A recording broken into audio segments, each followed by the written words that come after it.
Welcome to the next part for the y-axis build plate. This is the aluminum bed that I had made with the silicone. This is the silicone heated pad that uses AC power on the bottom here.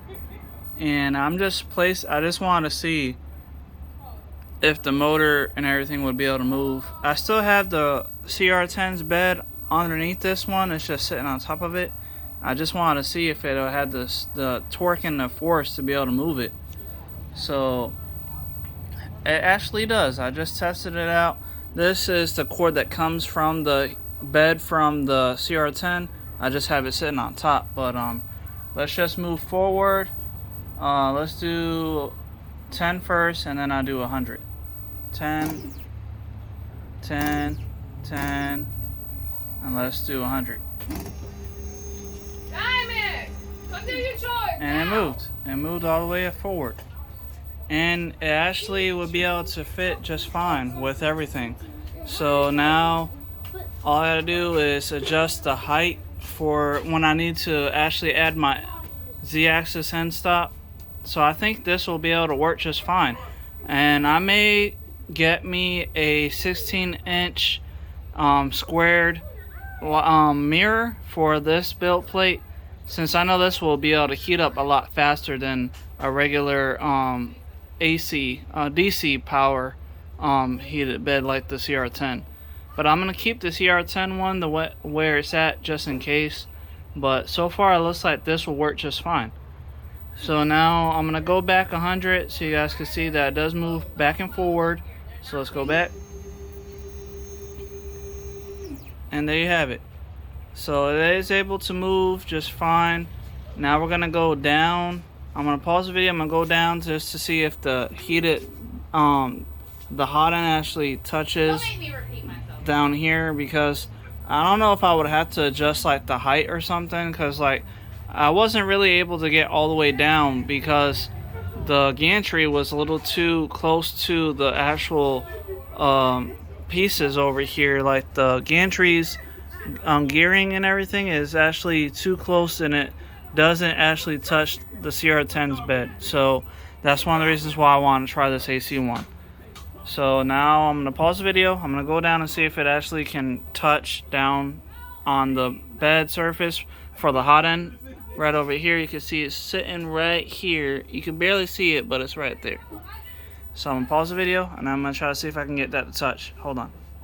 Alright you guys, so the next part, I had to stop the other part, but I just wanted to show you that I was able to get, I got a piece of paper here with the hot end touching this piece of paper and the heated pad that I have, the AC one, and it's actually right up against it. Really good. So you can hear it kind of like scraping against it. So if I go up like a 1 millimeter, that'll actually give it some clearance. Now it can move just fine without any issues, and it's not really stuck or anything. If I go down another millimeter, it'll be touching. See right there? Now it's touching.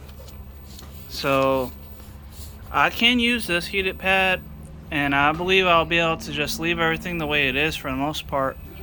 I mean, I will still probably cut this off, this little piece, and add another cover, and then clamp it down with a pair of pliers just to make sure that it's nice and tight on the x-axis without any issues. So I'll be doing that in a little while, but other than that, everything seems to be working out just fine. Let me just go up 10 so I can show you that it still can move. Go up. There we go.